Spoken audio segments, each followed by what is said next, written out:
राधे राधे दोस्तों, आप सबको मोहिनी एकादशी की बहुत बहुत शुभकामनाएं। भगवान विष्णु माता लक्ष्मी की कृपा आप सब पर हमेशा बनी रहे। कमल नयन और सबकी रक्षा करने वाले मोहिनी मूरत वाले भगवान विष्णु को मेरा नमस्कार।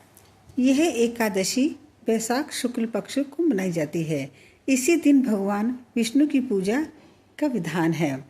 भगवान की प्रतिमा को स्नादि से शुद्ध कराकर श्वेत वस्त्र पहनाना चाहिए और आसन पर बैठकर धूप, दीप और आरती उतारते हुए मीठे फल आदि का भोग लगाना चाहिए। प्रसाद वितरित कर ब्राह्मण को भोजन तथा दान दक्षिणा देनी चाहिए। रात्रि में भगवान विष्णु की मूर्ति के सामने कीर्तन करते हुए वहीं सोना चाहिए। इससे एकादशी व्रत का प्रभाव से निंदित कार्यों को छुटकारा मिल जाता है।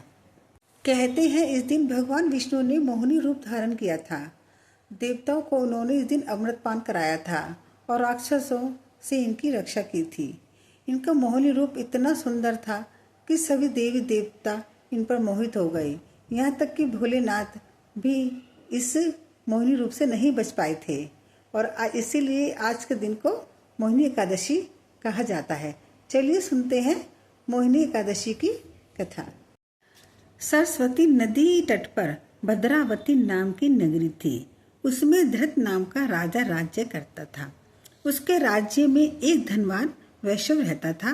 वह बड़ा धर्मात्मा और विष्णु का भक्त था। उसके 5 पुत्र थे। बड़ा पुत्र महापापी था। जुआ खेलना, मदपान करना, परस्त्री गमन और वैश्यों का संग आदि उसके नीच कर्म थे।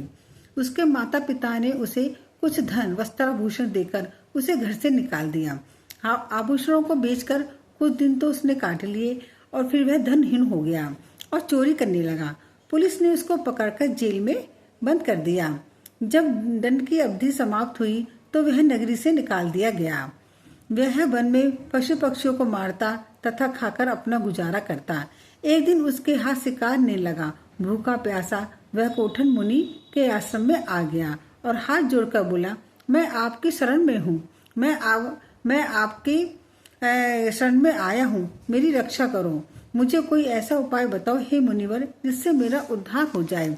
आप पतित पावन हो, सबका उद्धार करते हो, तो मेरा भी उद्धार करो। मुनिवर बोले कि वैशाख मास की शुक्ल पक्ष की एकादशी को तुम मोहिनी एकादशी का व्रत करो। अनंत जन्मों के पाप तुम्हारे भस्म हो जाएंगे। मुनि की शिक्षा से वैश्य कुमार ने मोहिनी एकादशी का व्रत किया और मोहिनी एकादशी व्रत करने से उसके समस्त पाप नष्ट हो गए। पाप रहित होकर वह विष्णु लोक को चला गया। और कहते हैं कि मोहिनी एकादशी का महात्म्य सुनने से हजारों गोदान का फल मिलता है।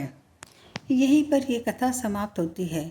जो भी इंसान मोहिनी एकादशी का व्रत करता है उसके जीवन की सारी परेशानियां धीरे धीरे खत्म हो जाती हैं और उस पर भगवान विष्णु की और माता लक्ष्मी की विशेष कृपा बनी रहती है।